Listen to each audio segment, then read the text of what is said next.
Welcome back, lovely people, to the Sisterhood in Session podcast. We've had a couple of false starts this morning. I'm not going to lie. Tech has been a gremlin, a bit of a bugbear, but I am so excited to be introducing you to this week's lovely guest. I've been a fangirl for I don't know how long. You're going to have to tell me in a minute. But Jill Sims, you are very welcome, lovely lady. Thank you so much. Thank you for having me here. Yeah, No, sorry about the many tech issues. I think just yeah, my laptop Zoom was hates me. conspiring against us this Uh, morning. We couldn't for the life of us figure out 1 minute you couldn't hear me, and then I couldn't hear you, but it doesn't matter because we're here now. I And know. I am very much looking forward to sharing your story with everybody. But before we do, would you just introduce yourself officially? Tell everybody what you do now, and then we're going to rewind the clock back and find out how you've got there. I'm Jill Sims, as you said. I am an author. I've just finished my 10th novel. There was six in a series, the Why Mummy series, starting with Why Mummy Drinks. I've done two young adult novels, the second of which is out on the 13th of August. So yeah, that's kind of me. Yeah, and I mentioned that I've been a fangirl for some time, genuinely, and you'll have to timestamp this for me because I can't remember when it was that I started following you on Facebook. I just remember your post popping up, and every time I read something from you, it literally just used to make me cry with laughter. When did you when did you first start posting? 2016. So it's been 10 years Ten years. of doing this. So And I think timeline wise, the reason it's resonated with me is I think my children are around about the same age as yours. But before we delve into all of that part, I would love to find out your story and share it with everybody and discover, what ended up leading you down this particular path. So whereabouts in time would you like to take us? I suppose probably back to when the Facebook blog and everything started in 2016. There was nothing very interesting before that, to be honest. Were Uh, you a fan of writing at school? Were you a storyteller? Did you love, how did it, yeah, I mean, was it just completely out of the blue, or have you no, always liked that kind of thing?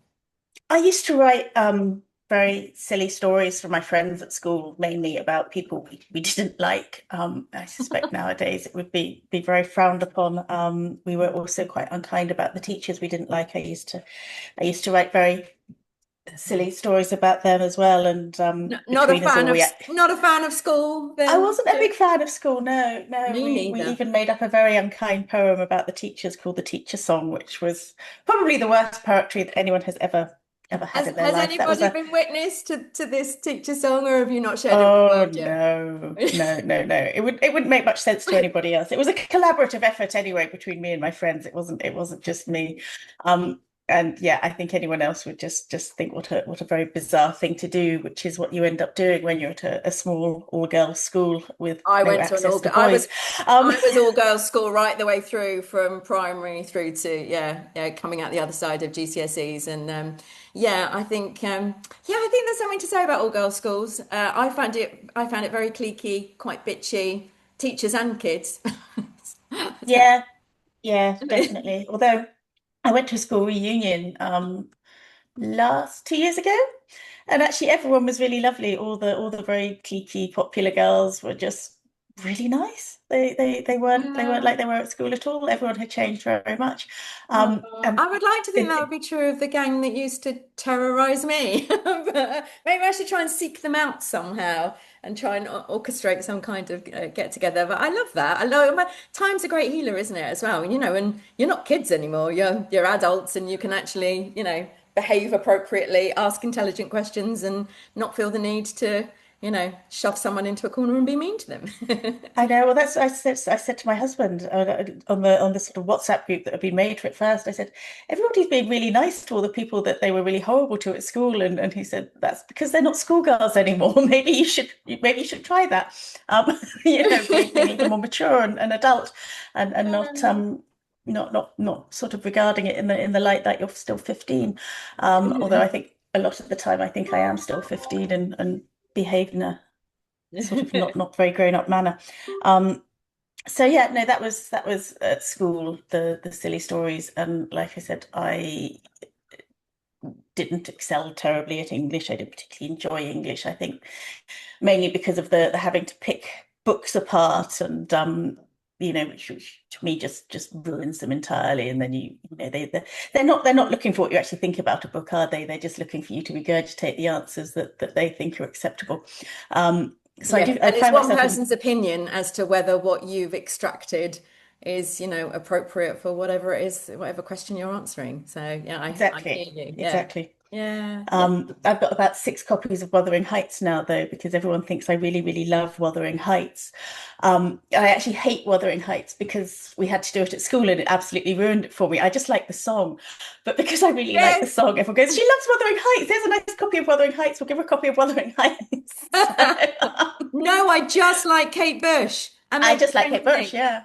In fact, I don't even like Kate Bush that much. I just like that one song. that song. So, yeah, everyone thinks that, yeah, just because of that one song, I love Kate Bush and I love Wuthering Heights. So, like I said, that's Oh, that's everyone's default present for me is, well, just give her a copy of Wuthering Heights. She'll love that. But full like I said, it was collection. So entirely ruined for me. writing wasn't then obviously on the agenda for you going through school and then heading out the other side. So what path did you follow? Uh, I went off to university and did engineering, mainly because coming from an all-girls school, there was a lot of boys on the course. But I didn't realize they were mainly quite smelly, nerdy boys. But still married one of them. So, uh, I did that for a while, and then yeah, I had children, and in 2000, the start of 2016, I joined Facebook quite early on, and I always was like a just massive oversharer on Facebook with everything. And I did used to look at other people's accounts of their days and their days out with their children and the perfect, lovely times they'd had, and the happy memories and so blessed and everything else. And then I look at my children who were rolling in the mud and biting and generally being vile and appalling. And I think, why is mine not like that? Why is my days out like that? Not why is my life not like that? Inevitably, anywhere we went, the children would fall in the pond or fall over, or quite Or often we'd try and have kill first each blood before other we'd or left a car park. Yeah, I was like, this is just why am I the only person finding this hard? Why is everyone else seemingly do like you skipping through think golden though, sunlit meadows? do you think you were genuinely finding it hard, or do you think other people were finding it hard but just faking it really well? Oh no, I think totally. I think I was the only person actually putting anything vaguely honest online about. And this was before the blog. This was just like my own personal Facebook. Like I said, I Yeah. overshared enormously on it. And eventually I did kind of realize that, I'd go on a day out with someone and the whole day would be hell. It would be utterly miserable. Everybody would be crying, including the mothers. And then we come home and then I'd look at you know, carefully curated highlights reel of this amazing day. And I think it wasn't like that at all. Everyone is just entirely lying. That person going, "Oh, my husband's so amazing. I love him so much. He's so wonderful. He's the light of my life. What would I do without him?" It's that you hate him. You I can't know actually you hate bear him to because you be in tell the me. same room as him. But online, you're going, "Oh, it's so magical, da da da da da." Anyway, like I said, I overshared a lot on Facebook anyway, and I kind of stopped doing it in the end because I thought I am the only one being honest here. Everyone is just doing these highlight reels. Did you And get then anyone commenting negatively about, you being brutally honest? Was it a lot of, oh my God, you're telling it like it is, that's no, amazing, or do you get any no, pushback not from not when it anyone? was just not when it was just my personal one. No. Yeah. Everyone just, I don't know, no one really said I anything much think about it. I think probably they just wished I would stop oversharing. But then my social friend media was sent me, different back then as well, though, wasn't it it? was, it It, was, it it, was, it wasn't, you didn't have followers then like you do no, now. no, it was just people you're actually friends with. Yeah, Yeah. who probably went, yeah, I get you, and I appreciate what you're saying. So it's slightly different. But they still wouldn't do it themselves. They'd still be so Exactly. blessed. Sorry, that's a dog Of barking. That's the course. old dog. He's not coming. So yeah, so my friend sent me this particularly saccharine like parenting blog at the start of 2016. I think it was a woman who was going for a year without shouting at her children. And I thought, God, I'd do well if I went like an hour without shouting at my children. And I was becoming increasingly convinced I just had the wrong sort of children. They were broken. They were the wrong sort. Everyone else had, Gave you birth know, to defect children.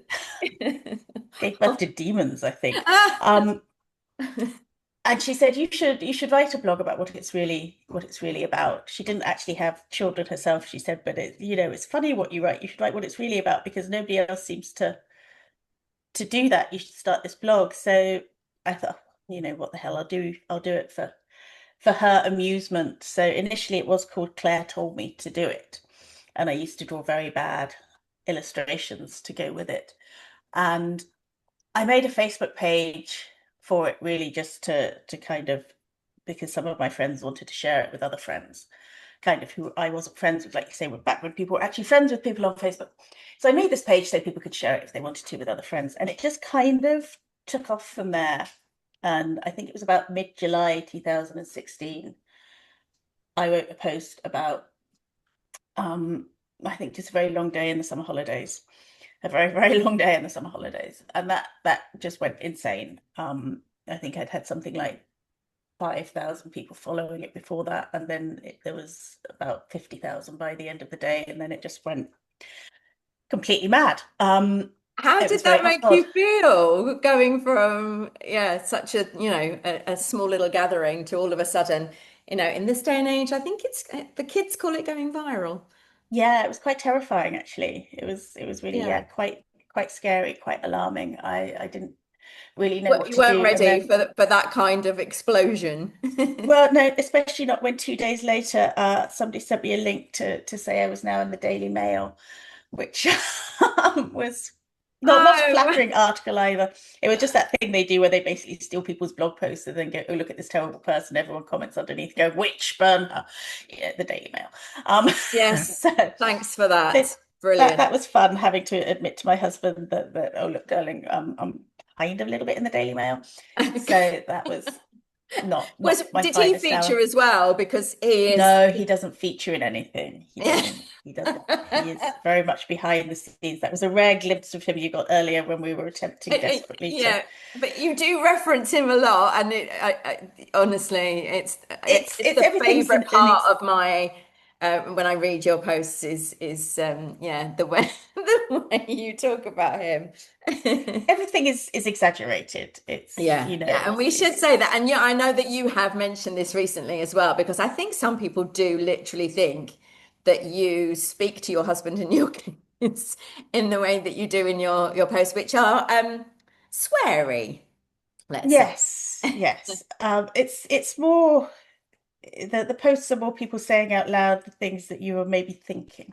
Yeah. Um, So yes, like I said, it's all a very exaggerated account. It's nothing is that, there was one person commented underneath, "Oh, I don't know why you two don't get divorced. You seem so unhappy." It's like it's just a bit of fun. It's Yeah, just a bit yeah. of a it's God, just a bit of a laugh. people It's take not things so seriously, don't they? It's almost like, yeah, that anything that you post online, it's so ridiculous, isn't it? Because so much of it is so contrived and so fabricated, and like we said just now, very much putting on a persona, putting on a front for everybody and presenting yourself in a certain way. So why on earth people would think that you would, talk to your family the way you do in your online posts? I mean, maybe people, obviously, I'm sure people probably do, but I doubt that you do, Jill.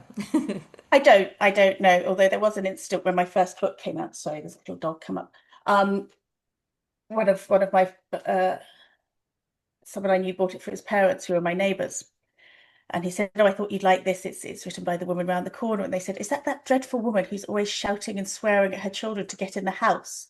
And I was like, "That's the dog. That's Yeah, the dog I'm shouting, get in the house, you little whatever." I don't actually shout that at my children. That is the very badly behaved dog that gets that. But they thought that was the perfectly children. acceptable to swear at your dog, Um, just saying, well, he doesn't know, does he? Of Well, I think course he you does. do. Actually, he's very clever. It's He's a hilarious very though that clever someone dog. thought that that was you speaking I to. was Well, yeah, I don't think they hadn't read the blog or anything. No, of course. And They people are just very thought that quick there to was this judge. dreadful woman shouting at the swearing at her children to get in the house. We'd had another Oh, lovely neighbour though. She moved away, unfortunately. She was quite elderly, and she said to me one day, she said, "Oh, such well-behaved children you have. You know, they're so quiet. We never hear a peep from them." And I thought, "Oh God, you're deaf as a post, aren't you? If you don't hear them shouting and screaming in the garden." Um, God. so So let's yes, carry on sorry, the I've story. No, got it's distracted by my neighbours. oh Uh, no, I love it so much, honestly. My cheeks are hurting already from chatting to you. It's just it's oh the best. gosh, No, but in a good way, because you just make me smile. Let's carry on the story. So published in the Daily Mail, that was a bit of a whoa, hang on, what's that going was a on bit of a here, low my friend? point. Then yeah, then But what yeah, so happened?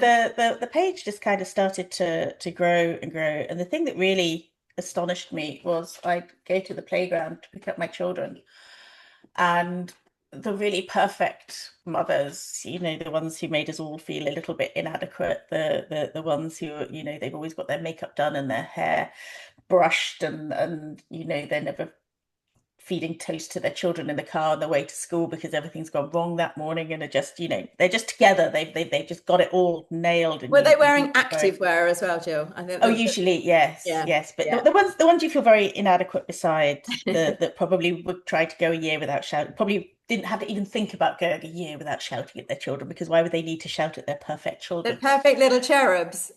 They were the first ones who started coming up to me and going, oh my God, you're saying what we're all feeling. Oh my God, that post last night, that's exactly, that's just me." And I was like, you know, Oh, hang on a second. you're the super perfect mummies. You're not the, you know, you're not like me. You're nailing this. So yeah, I think that was my first kind of inkling that everyone is, you Yeah. know, We're all, even the it's the ones who classic seem duck to, analogy, isn't it? It's you know, on the surface, particularly the ladies in activewear, looking perfect on the surface, and then underneath, like the little, then we're paddling like mad underneath, trying to keep our shit together. yeah, no. So that was really nice actually. I thought, God, we really are all kind of in it together, and maybe we should Yeah, bit of just be a little solidarity. bit more honest about how we're all struggling a bit. So yeah, that was nice. And then it was 10 years ago this week, actually. I got a, oh no, it must be before that. You know, I got a message from a man in London who said he was an agent, and I was obviously deeply suspicious of this, because, you know, Just 17 had warned us about men who said they were agents and clearly just wanted to bundle us into the back of white transit vans and we'd never be seen again. Um, but my Which is friend, a valid thing to think. Just saying, you know, well, Just but 17 he could warned us have of been. so many things, didn't they? You know, Just if you 17. believe Just 17, none of us would ever have left the house again because it was all just terribly scary out there. So Uh, true. but my friend is kind of a sort of media PR-y person, and she said, "No, I've checked him out. He is really an agent. I think you should go and see Legit. him." So yeah, that was 10 years ago this week. I went down and met him, and then in, I think it must have been in the September, I went down and met some publishers, and HarperCollins said they would like to make it into a book. So I think initially they thought it was going to be some kind of like sort of parenting type of thing, a bit like the A Mumsy Mum or something. manual. I said I don't really want to do that. I said I want to do a novel. I want to do fiction, and I was really lucky. They said, "Yeah, all right, whatever you want, you can do a novel." I don't know why, because I've never written a novel. I thought that'd be fine. I can just write a novel. That'd be really easy. Why a novel? So yeah, they're kind of steering you in one direction and you're like, nope, I'm doing this. What was it about writing a novel that appealed to you? Well, I don't really know anything about parenting to write a whole book about parenting. Um, I don't think anyone knows about parenting, do they? I mean, Literally everyone, just you making know, it up on the daily. So yeah. yeah, people set themselves up as these parenting experts, and generally they've got a 2-year-old who's probably a girl and quite docile.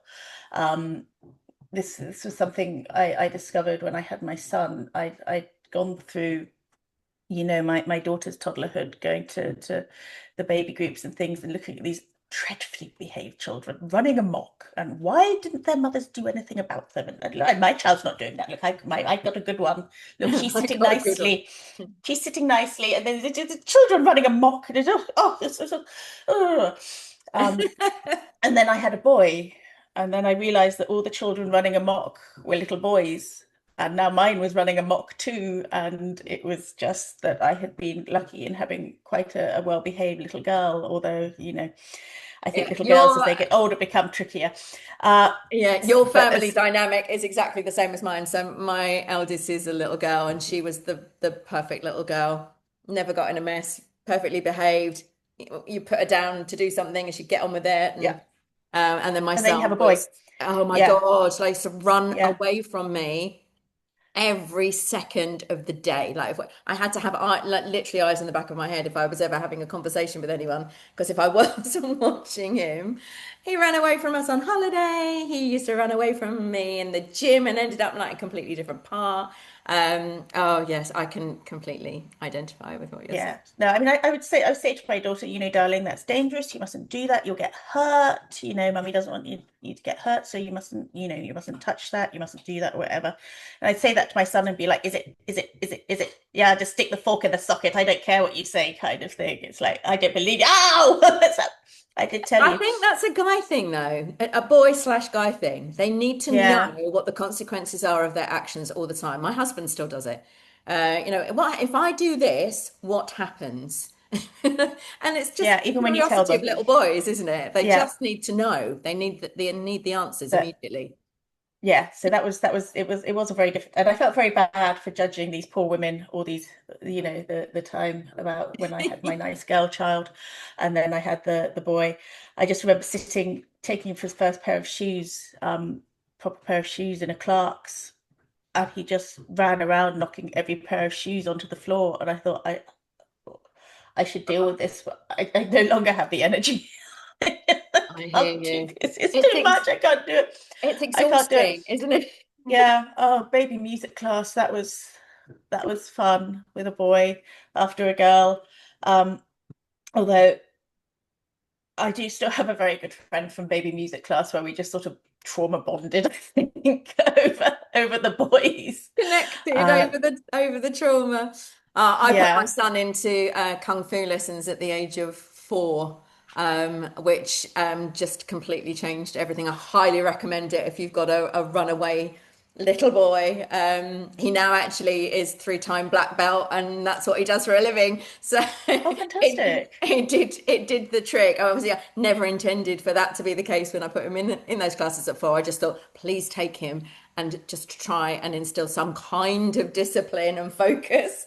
But yeah, it completely transformed him. But I'm assuming that your son is no longer a tearaway. No, he's very sensible now. In Yeah. fact, his sister makes fun of him that he's just such an old man now because he's so very sensible. Um, and and and so Uh, yes, it's very very different from the trying to set off the fire extinguisher in baby music class days, oh man, which was yeah. yeah, So yeah, let's it go back was. to you telling me because I asked you why a novel. So yeah, Yes, yes. why did you decide novel was the route to go down? Well, like I said, I didn't really know very much about parenting because, like, we are just all kind of making it up on the daily. And I do get annoyed when you see these parenting experts on This Morning, and they're like, "Yes, so my 2-year-old." It's like Oh, you've been parenting for 2 years. How are you an expert? And I know, the psychologists and everything else who are genuinely experts in child development and everything.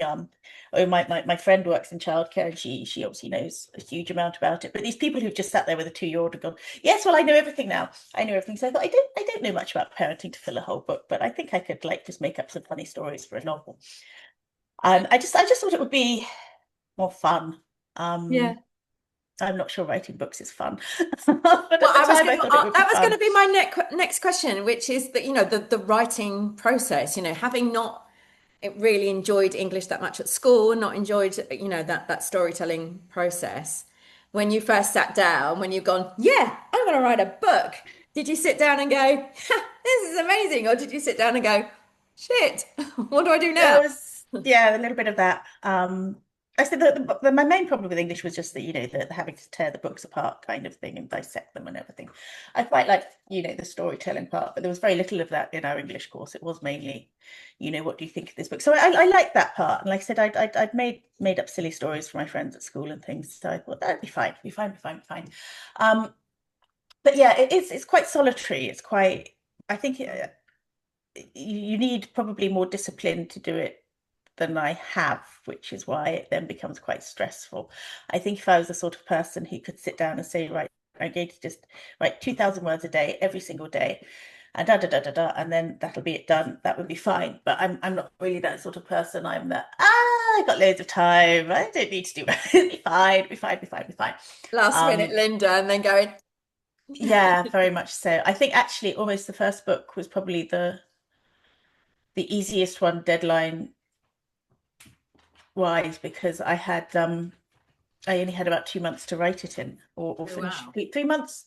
Yeah, so it was kind of October, November, December. I had to have it in for the 1st of January. Um, so I got it finished just before Christmas. So that was a really tight deadline. So I did have to be quite disciplined. But I think that was probably a bad thing because then I realized that I can sort of do it quite quickly when I put my mind to it. So then they'd Brilliant. say, right, you've got a year, and I'd be like, okay, oh no, I've got 3 months, which is not Shorter ideal, but deadlines are better. Do you have like writing conditions? Do you have to be in a certain place, in a certain frame, a certain time of day? How do you, yeah, how do you set yourself up? I kind of have to be at home. I'm not one of these people who can go to a coffee shop and just sort of focus when I'm there because there's too many distractions. Yeah, I'd be the same. The whole J.K. Rowling thing in a cafe. I never, yeah, Well, I I think that hear was you. because she had no heating at home, wasn't That's it? true. So, That is I true. mean, in fairness, if I was in a freezing flat with no heating, then I would probably find You myself probably able to would focus in a coffee cart shop, yourself in off. Yeah, no, fairness that to is her. true. I'd forgotten that Um, about her. Yeah, no, but that's fair point. I think there's a lot of people who they don't like to be at home. They like that separation of Yeah, kind yeah, I of a get that. work environment and a home environment. But yeah, for me, there's too many distractions out of the house. Mm. I know other people who like rent office spaces and things, those co-working things they do now, but it seems a bit of a waste of money if I could just focus more at home. So I just, yeah, Yeah. I've got a desk, I've got the dogs. And that's another thing. I can't go out the house and write because I've got 3 dogs who don't like me to leave them. So Three that would be lovely doggies three lovely who I doggies. I equally know, I adore know. from all of your I love your Instagram account that features them quite heavily. Judgy Tom and Yes, Jill. they are very photogenic. I've got one of them chasing his tail here, and the other one I Oh, think is they're so about to go off cute. his head at any moment because he'll see a pigeon in the garden. Oh, Um, my yeah, so yes, squirrels, so pigeons. Yeah, I'm with you.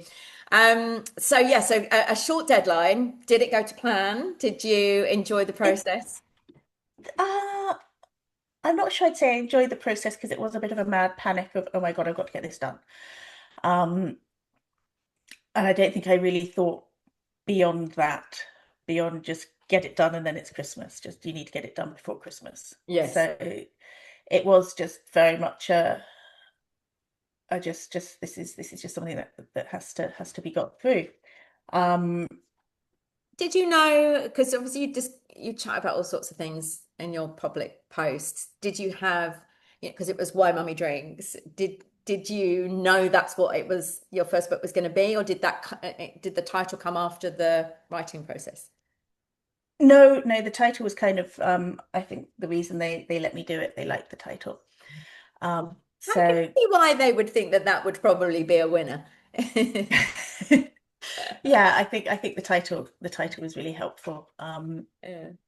So yeah, that was I think I thought I'll just get this done and then that'll be it. And then that'll be lovely. I'll have published a book. That'll be So fantastic. Ha thinking ha one ha. and done, One and done. Yeah, yeah. yeah. This will be an interesting thing. And then it must have been it was a few months after I sent it in, and so there was not a great deal of editing went into that one. Uh, which made me think that actually writing a book is quite easy because I think they just thought, well, it will just sort of tidy it up a bit and send it out, and it'll be fine. I don't think they expected very much to happen with it either. Uh, So I thought, yeah, this is fine. You just spend 3 months writing it and then it gets published and that's it. And then so they said, do you want to do another one? And I thought, well, yeah, why not? Because that was okay. And I changed editors at that point, and there was a lot more editing, a lot more work had to go into it. And I was like, oh, this is not as fun. Not that it was much fun the first time. I was like, there was a lot more work in this than I had realized. Yeah. But I think it's probably a much better book, the second book, for having a much more rigorous editing process. Yes. Uh, so yeah, and it kind of just spiraled from there. The first book did really well, which I think surprised everybody, including me. It certainly surprised my husband, who I had been on it. We only had one dog at the time, and I'd been on at him for years. I wanted another dog. And he was like, he'd always had a reason. Well, he'd always had a reason why we couldn't get the first dog. And so I just went out and brought him home one Same with day. my husband. I think it's probably true of husbands across the world who all go, "Oh, not a dog, not a dog. There's such a tie. We can't go anywhere." Off the cuff. We've got to plan everything. Yeah, so my husband was the same with our dog. Yeah, no, I've worn him down now. He's quite into the dogs. But yeah, Same. so I just brought the first dog home and he was absolutely furious. And within about 10 minutes, he was curled up on the sofa with him going, "He's my best boy. He's my best boy." So yeah. But he was quite resistant to a second dog, and then he jokingly said, "Well, I tell you what, if this book can sell 10,000 copies, you can get another dog." And I was like, okay. And I think he thought he was quite safe. But I think it had sold 10,000 copies, more than 10,000 copies, like by the end of the second week. And I was like, yes, lots of dogs, all the dogs, all the dogs. So Ah, I love yeah, that. he What owes me. a fool for underestimating you. I know. So Oh, I've I only love got I've that only so got three, but I think he owes me a lot more dogs still. Uh, Yes, he does. Yes.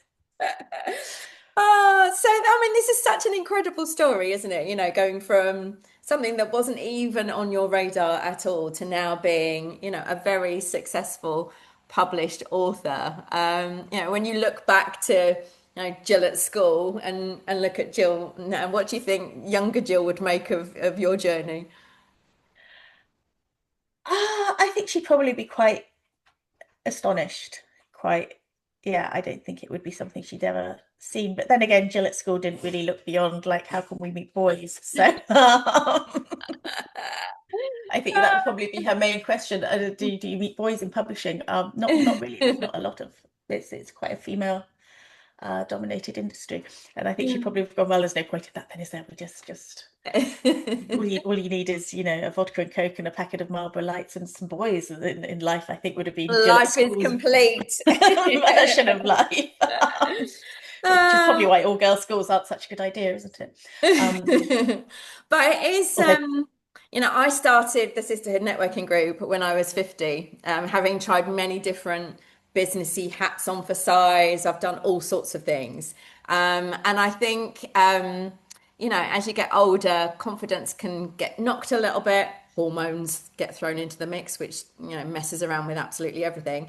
And I think, a lot of women can think, I couldn't possibly do anything like be an author or start a business, in my 40s or 50s. And obviously you and I are both testament to the fact that you can do anything if you put your mind to it, right? definitely, yes. Yeah. Sorry, I'm nodding there. I'm forgetting I'm on a podcast. People can't hear me nodding. I'm like, yeah, no, definitely. I think um, it's as you say, if you put your mind to it, if you put the work in, because it does sound like it just all happened magically, but it was a lot of work. It was a lot of work. Posting every day is a It's lot a of work. commitment, isn't it? It's a Yeah. commitment. Yeah, Yeah. it's Particularly your style of posts, and the content that you share. Yeah, I don't want to give anything because I want to send people to go and follow you so that they can experience it for themselves. But you have such a brilliant way of writing that does genuinely make me laugh out loud every day. But that in itself is a commitment. That style of writing, finding little nuggets from your daily life that you can then turn into content. I would imagine some days do you wake up and go, oh my God, please no, I can't, don't make me. yeah, a little bit. And then my husband does something to annoy me, and I'm like, ha ha There ha! it is. Now you are content. Oh, your lovely husband. Oh, bless I him. know, poor soul.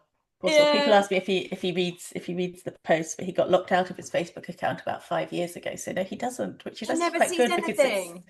no, no. He can Um, see my Instagram, but he can't see anything on Facebook. So I can say what I like about him. It's brilliant. that is funny because actually, I blocked my husband on Facebook because he would stalk me, like genuinely would just like look at my posts to see what was going on in my life.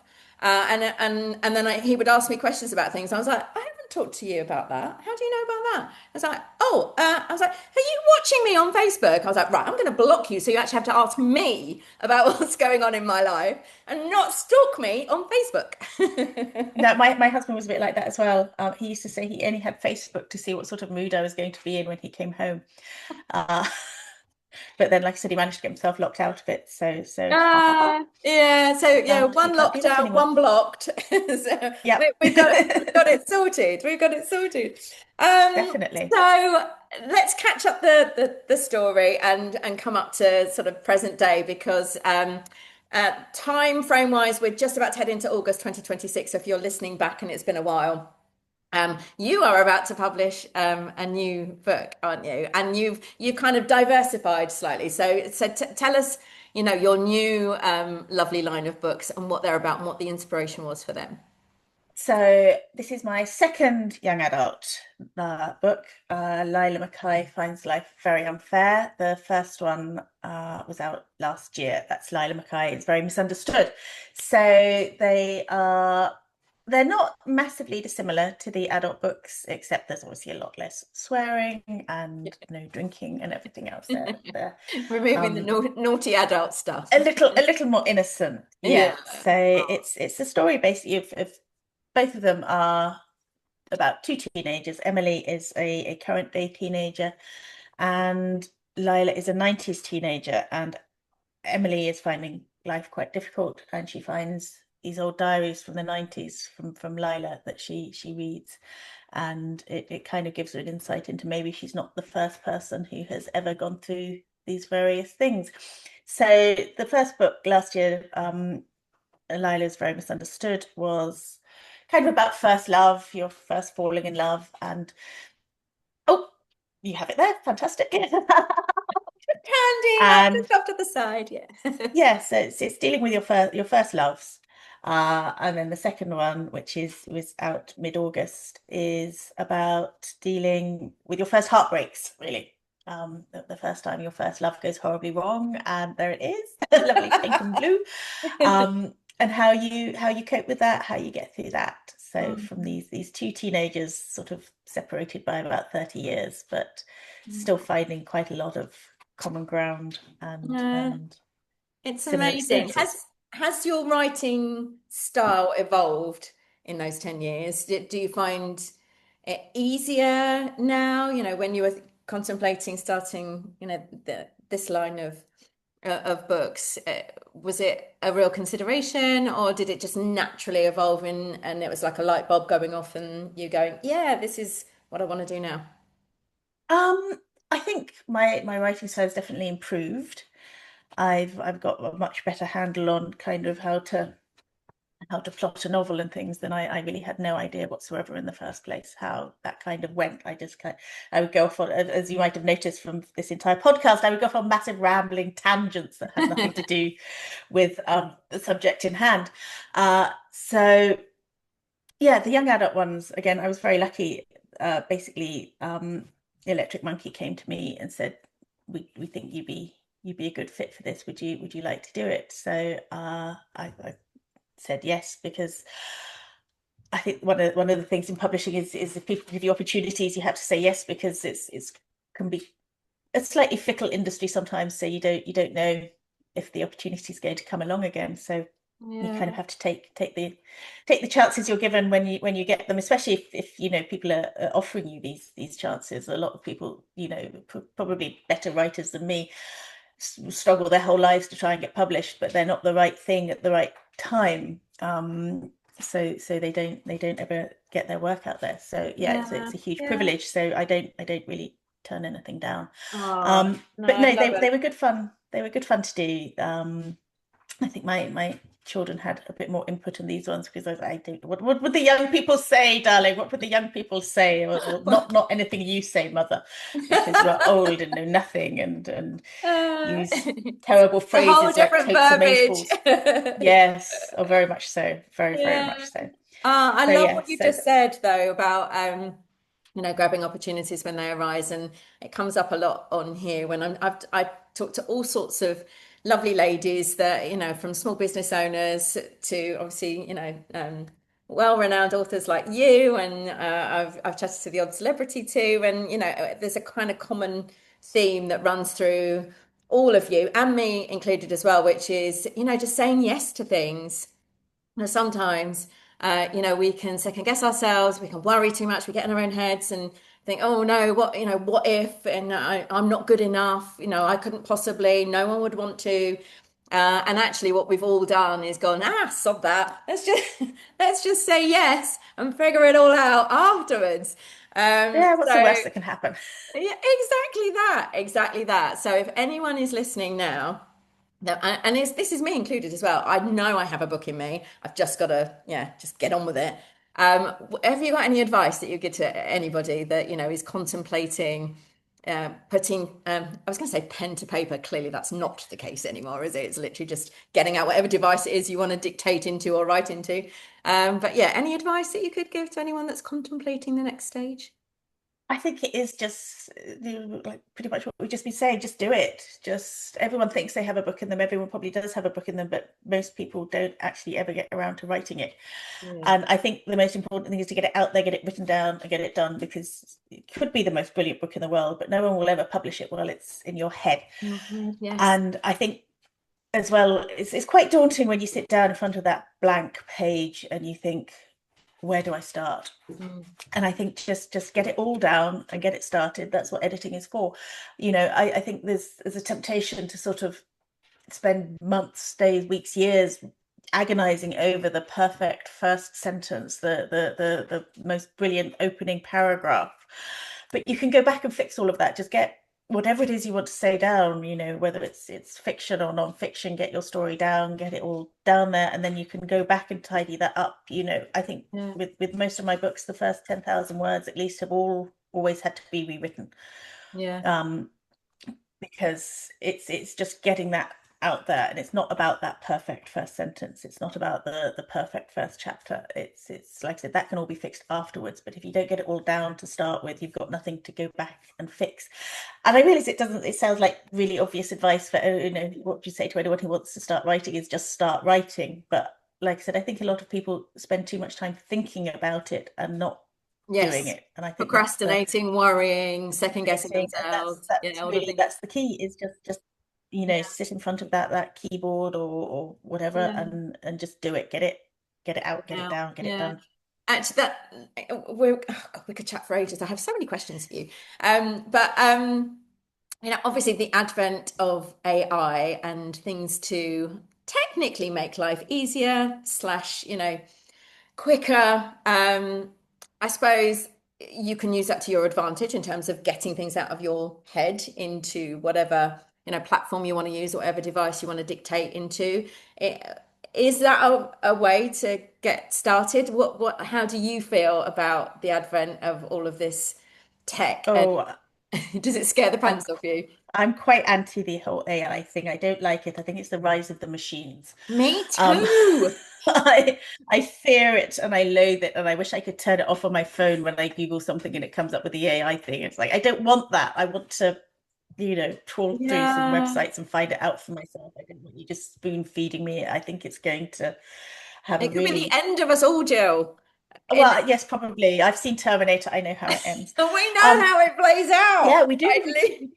I think also it is just going to, I think you can already see it's having such a negative effect on people's reasoning skills and thinking skills because they're just handed this information without having, without any Yeah. balance or other things or Want to having to rewind the actually, clock back and make our kids go to the library like we used to yeah, have to do. yeah. Yeah. Um, I think our children are probably, they're not of the generation that had it at school, but I think for these ones that now have it at school, it's going to be, I don't think it's going to be great. And I don't think it's not great for writing. It's not great for authors. Mm. I wouldn't It's just great advise for anyone. time saving. So, yeah, being a business owner, I do utilize it for tasks that would take me like hours to do because I'm a one-man band still predominantly. So, for time saving jobs as a business owner, thumbs up. But, taking the place of using your brain or creativity, I have a real issue with. I hate Yeah. AI generated images. They really drive me crazy. Like the posters that you see when you're scrolling, you'll see one, and then like 2 seconds later, you'll see another one that looks exactly like the one you've just seen, but with just slightly different content. And I'm like, Mhm. no, just no, no. I think you can tell. I suppose eventually it will get cleverer and cleverer, and you won't be able to tell so well. But you can tell when something's been written by AI as well. And I don't think Oh, they will. definitely.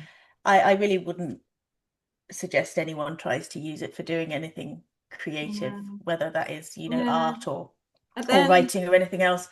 when you Because I think hit that completely defeats the point of making something yourself if you've just put it into a computer and it's the just done it all machine. for you. Yeah. I guess So some people would argue, those that struggle with writing, so anyone with dyslexia or any neurodivergent issues, it helps them. I suppose there's a case and an argument for, for them having a tool that they can use that really helps move things along and makes them feel a little bit more coherent, maybe. I don't know. as far as dyslexia goes, there's dictation software, Yeah. which I know will probably use AI to then transcribe it, but I think that's a little bit different than saying, right, Chat GPT, write me a story about a boy goes to the shops and buys a pint of milk, Yeah. um, sort of thing. I think if you just sort of dictate it into that, Mhm. I think that's a very different thing to, because it's still your words. I think that's the thing. It's doing things that allow you to use your words instead of Yeah, for it to somebody use else's. Yeah, their words. yeah, And I yeah, think the same thing could be said of, a lot of neurodivergent people do see the world in a different way. They would explain things differently. They would think differently. And I think if it's just Chat GPT or whatever other AI engines are available, if it's AI just sort of doing that for you, then that takes away that kind of the uniqueness of your own voice, yeah, and it's yeah. Because just no one can be lost in you the ultimately. yeah. You are you. You are unique and individual in your own right. And yeah, we all have our own voice, don't we? And our own tone of voice, the way we present things to the world. So it's just, yeah, making sure that we still use that and don't get that replaced by something Yeah. artificial. Because it's a slippery slope, like you said, it's a scary world that we're facing. Oh my goodness, we have pretty much run out of time. I really appreciate you coming to chat to me. I've had such a lovely time. Honestly, we could just keep gassing, I think, for probably another hour or so. So I hope you'll come back and chat to me another time.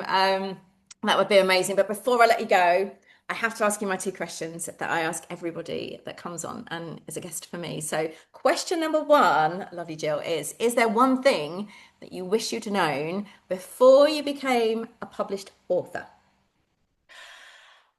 Um, Firstly, it's quite solitary. It can be quite lonely. Yeah. I've kind of sorted that with so it's only meant to be one thing, isn't it? Now I'm going to go into many things.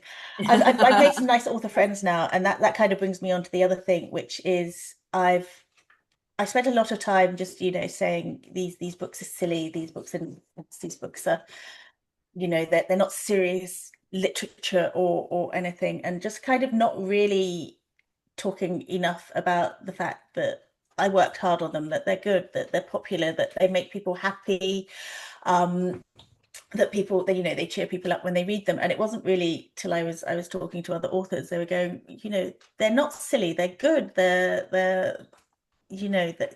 And I think that's the thing I didn't really appreciate is you have to kind of be your own biggest cheerleader, Yes. because actually most authors are lovely and will do it for you, but I think especially it seems to especially be a thing for female authors. I was doing a book event in Birmingham. I was sitting next to a really lovely man, Mike Gale, who writes brilliant books as well, and he was the only man in our section. It was in a Waterstones, and people would come up to his table and say, "What's the book about?" And he'd be like, "Oh, it's a brilliant book. It's the best book ever. You should definitely read it." And they get all right and they buy it.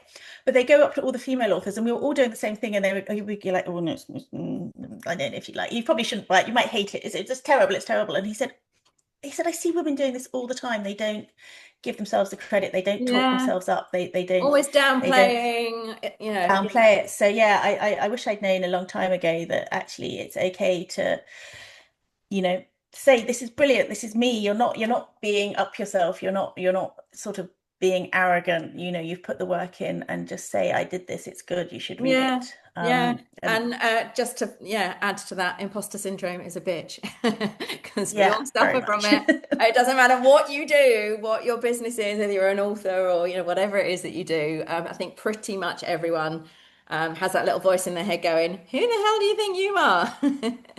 And it's hard, isn't it? So yeah, I totally resonate with what you're saying. And yeah, 100% it is okay to back yourself and give yourself a pat on the back every now and then. That's brilliant. Thank you. And could you leave us with a final top tip?